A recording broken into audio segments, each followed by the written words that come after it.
యెరూషలేము. ఈ పేరు వింటేనే ఏదో తెలియని ఆత్మీయ స్పందన కలుగుతుంది కదా. మరి ఈ 2026వ సంవత్సరంలో అక్కడ ఏం జరుగుతుందో తెలుసుకుందామా? టెంపుల్ మౌంట్ కోసం ఒక రాజకీయం జరుగుతుంది. ఇజ్రాయెల్ ప్రధాని నెతన్యాహుకి ఆ దేశ అటార్నీ జనరల్కి మధ్య ఒక వివాదం వచ్చింది. 2026 జనవరి 2వ తేదీన ఇజ్రాయెల్ అటార్నీ జనరల్ గాలి బహరవ్ మియారా సుప్రీంకోర్టులో ఒక పిటిషన్ వేశారు. అందులో ఆమె ఏమన్నారో తెలుసా? నేషనల్ సెక్యూరిటీ మినిస్టర్ ఇతామర్ బెన్ గ్విర్ ను పదవి నుంచి ఎందుకు తీసివేయకూడదో ప్రధాని వివరణ ఇవ్వాలని డిమాండ్ చేశారు. బెన్ గ్విర్ ఈయన ఒకప్పుడు ఇజ్రాయెల్ సైన్యంలో చేరాలని అనుకున్నారు. కానీ ఆయనకున్న అత్యంత తీవ్రవాద భావజాలం వల్ల ఇజ్రాయెల్ డిఫెన్స్ ఫోర్స్ ఆయన్ని చేర్చుకోవడానికి నిరాకరించింది. కానీ తన వాక్చాతుర్యంతో యూదుల్లో జాతీయవాదాన్ని రగిల్చి ఈరోజు నెతన్యాహు ప్రభుత్వంలో అత్యంత కీలకమైన మంత్రి అయ్యారు. ఈయన ప్రధాన సిద్ధాంతం ఒక్కటే: ఇజ్రాయెల్ గడ్డపై యూదులకే సర్వాధికారాలు ఉండాలి. 2023లో ఆయన మంత్రి అయిన వెంటనే చేసిన మొదటి పనేంటో తెలుసా? టెంపుల్ మౌంట్ను సందర్శించడం.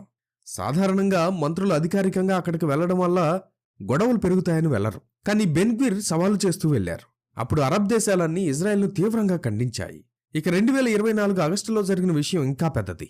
తిషా బియావ్ అనే యూదుల ఉపవాస దినాన వేలాది మంది యూదులను వెంటబెట్టుకుని టెంపుల్ మౌంట్ మీదకు వెళ్లి అక్కడ బహిరంగంగా ప్రార్థనలు చేయించారు.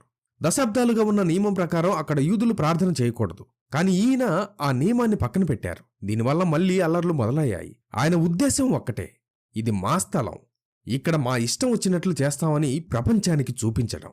ఇప్పుడు మనం ఉన్న 2026 జనవరి పరిస్థితులకు వద్దాం. అటార్నీ జనరల్ ఎందుకు ఆయన తీసేయమంటున్నారంటే బెన్ గ్విర్ పోలీస్ వ్యవస్థను తన సొంత సైన్యంలా వాడుకుంటున్నారని ఆరోపిస్తున్నారు. తన మాట వినని పోలీస్ అధికారులను మార్చేయడం, టెంపుల్ మౌంట్ దగ్గర రూల్స్ ను ఏకపక్షంగా మార్చేయడం ద్వారా దేశాన్ని మరో యుద్ధం వైపు తీసుకువెళ్తున్నారని అటార్నీ జనరల్ సుప్రీంకోర్టుకు చెప్పారు. ఒక దేశంలో చట్టాన్ని కాపాడాల్సిన అటార్నీ జనరల్ ఏకంగా ఒక మంత్రిని తీసివేయమని కోర్టుకు వెళ్లడం అంటే అది ఎంతో పెద్ద విషయం. బెన్ గ్విర్ తన అధికారాన్ని దుర్వినియోగం చేస్తున్నారని, పోలీస్ వ్యవస్థను తన సొంత మనుషులతో నింపేస్తూ తన గుప్పెట్లు పెట్టుకుని ఆడిస్తున్నాడని ఆమె ఆరోపిస్తున్నారు. దీనివల్ల దేశ భద్రత ప్రమాదంలో పడుతుందని ఆమె హెచ్చరిస్తున్నారు. ఇది ఎలా ఉందంటే, ఒక స్కూల్లో హెడ్ మాస్టర్ చెప్పిన మాట లెక్క చేయకుండా ఒక టీచర్ తన ఇష్టానుసారంగా రూల్స్ మార్చేస్తుంటే ప్రిన్సిపాల్ వచ్చి యాక్షన్ తీసుకున్నట్లుంది. కానీ ఇక్కడ టీచర్ గా చెప్పబడే బెన్ గ్విర్ వెనుక చాలా పెద్ద రాజకీయ బలం ఉంది. అసలు గొడవంతా ఎక్కడ మొదలైందంటే టెంపుల్ మౌంట్ దగ్గర. దశాబ్దాలుగా అక్కడ ఒక స్టేటస్ కో ఉంది. అంటే అక్కడ ముస్లింలు ప్రార్థన చేసుకోవచ్చు, యూదులు కేవలం సందర్శించవచ్చు, కానీ ప్రార్థన చేయకూడదు. కానీ బెన్ గ్విర్ మంత్రి అయినప్పటి నుండి ఈ రూల్ ను పక్కన పెట్టేశారు. ఆయన స్వయంగా అక్కడికి వెళ్లడమే కాకుండా యూదులు అక్కడ ప్రార్థనలు చేసుకోవడానికి అనుమతులు ఇస్తున్నారు.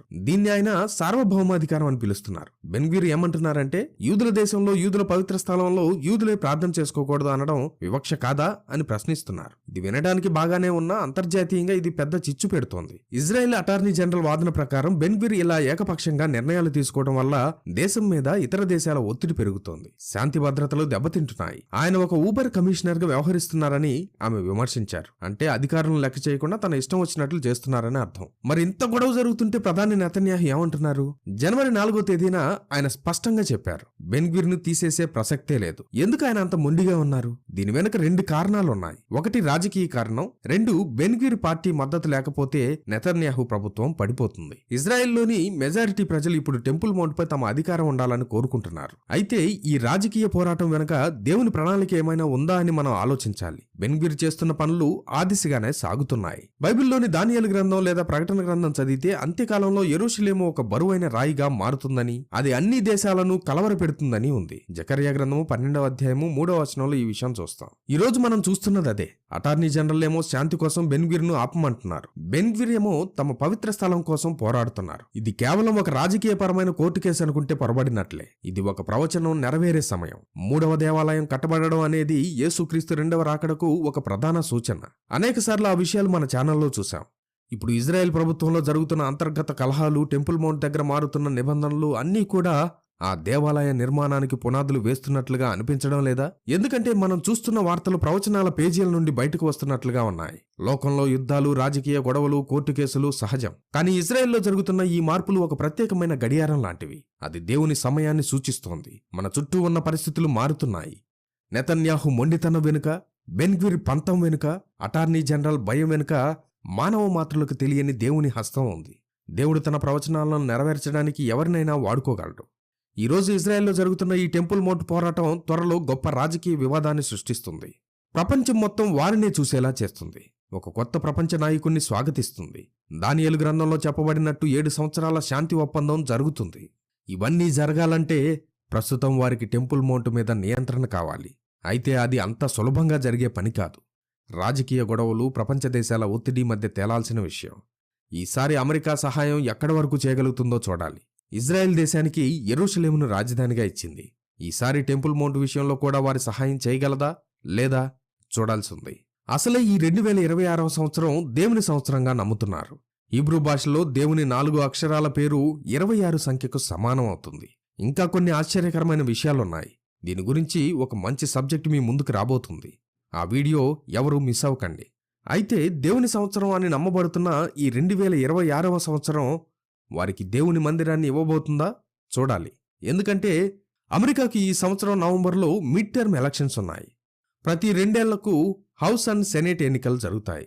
ప్రతి 4 ఏళ్లకు అధ్యక్షుడిని ఎన్నుకునే ఎన్నికలు జరుగుతాయి.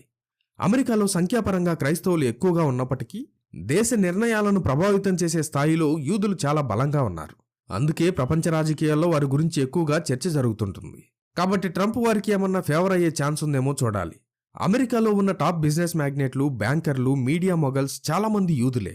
అమెరికా ఎన్నికల్లో ఒక అభ్యర్థి గెలవాలంటే ఈ యూదుల మద్దతు, వారు ఇచ్చే భారీ విరాళాలు చాలా ముఖ్యం. ముఖ్యంగా రిపబ్లికన్ పార్టీకి, డొనాల్డ్ ట్రంప్కు ఈ యూదుల గ్రూపుల నుండి చాలా పెద్ద ఎత్తున సపోర్ట్ అవుతుంది. ఇక్కడే అసలు లింక్ ఉంది. అమెరికాలోని ఈ సంపన్న యూదులు ఇజ్రాయెల్ తన పవిత్ర స్థలమైన టెంపుల్ మౌంట్ను పూర్తిగా స్వాధీనం చేసుకోవాలని బలంగా కోరి వారు ట్రంప్ మీద విపరీతమైన ఒత్తిడి తెస్తే ఒక్క రోజులో పనేది.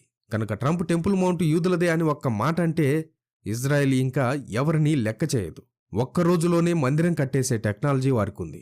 ఇప్పటికే వాళ్ళు రహస్యంగా మందిరం యొక్క పనులు చేస్తున్నారంటున్నారు. ఇప్పుడు మనం 2026లో ఉన్నాం.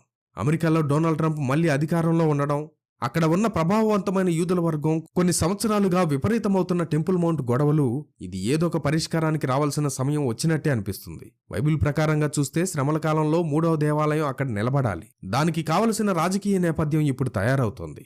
అమెరికాలో ఉన్న యూదులు కేవలం ఆర్థికంగానే కాదు, ఆధ్యాత్మికంగా కూడా ఈ విషయంలో చాలా పట్టుదలగా ఉన్నారు. మా తరంలోనే మా దేవాలయం కట్టబడాలి అనేది వారి నినాదం. ఈ విషయంలో వారు ట్రంప్ను ఒక సైరస్ చక్రవర్తిలా చూస్తున్నారు. అంటే పూర్వం యూదులను బానిసత్వం నుండి విడిపించి దేవాలయం కట్టుకోవడానికి అనుమతించిన రాజు అవుతాడా? ఈ 2026వ సంవత్సరంలో జరుగుతున్న ఈ రాజకీయ ఒత్తిళ్లను చూస్తుంటే మందిర వివాదం ఏదో కొలిక్కి వచ్చేలా కనబడుతుంది. కానీ ఇది అమెరికా వల్ల సాధ్యం అవుతుందో లేదో భవిష్యత్తులో తెలియాలి. Jesus coming soon, so be prepared.